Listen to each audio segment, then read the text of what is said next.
Hi, I'm Scott, founder of Pinnacle Tech Projects. I help small businesses put AI and automation to work so their people can focus on the strategic, productive work instead of copy pasting the same thing between systems. This is episode one of a 10-part series where I take one small business from drowning in busy work to running mostly on autopilot, one workflow at a time. No theory, no jargon, no sales pitch dressed up as education. Real problems, real fixes, and you can copy every single one. Meet Maple and Main Home Services. 8 employees, good reviews, solid work. The owner, Dana, starts her day at 6 and ends it at 9, answering email. The business isn't struggling because the work is bad. It's struggling because the admin never stops. Here's a normal week at Maple and Main. A website inquiry sits unanswered for 2 days, and the customer books with a competitor. A quote goes out and nobody ever checks on it. Invoices go out late because asking for money is awkward and there's always something more urgent. The calendar has a double booking on Thursday, and somebody, usually Dana, spends Sunday night copy pasting the same customer details into 3 different systems. None of this is rare.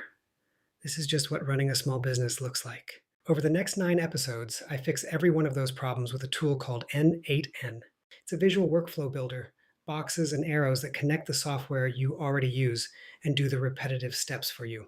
If you can read a flowchart, you can use it. And everything I build, you can download and run yourself. Here's where we're going. Episode 2. Every lead gets captured and answered instantly.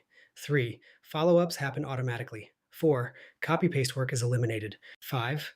Bookings run themselves. 6. Invoices chase themselves politely. 7. An AI receptionist answers after hours. 8. Social media posts show up on schedule. 9. A dashboard that actually tells you how the business is doing.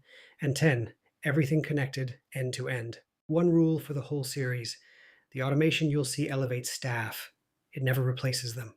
The goal is to give Dana her Sunday nights back, not to cut her team. Machines do the repetitive parts. People do the parts worth paying a person for. That's the whole philosophy, and every episode follows it. New episode every week. Follow me on LinkedIn for the build notes and grab the ready-to-import workflows from every episode at pinnacletechprojects.com. Next week, we stop Maple and Main from losing leads, instantly, automatically, and without anyone touching a spreadsheet. See you there.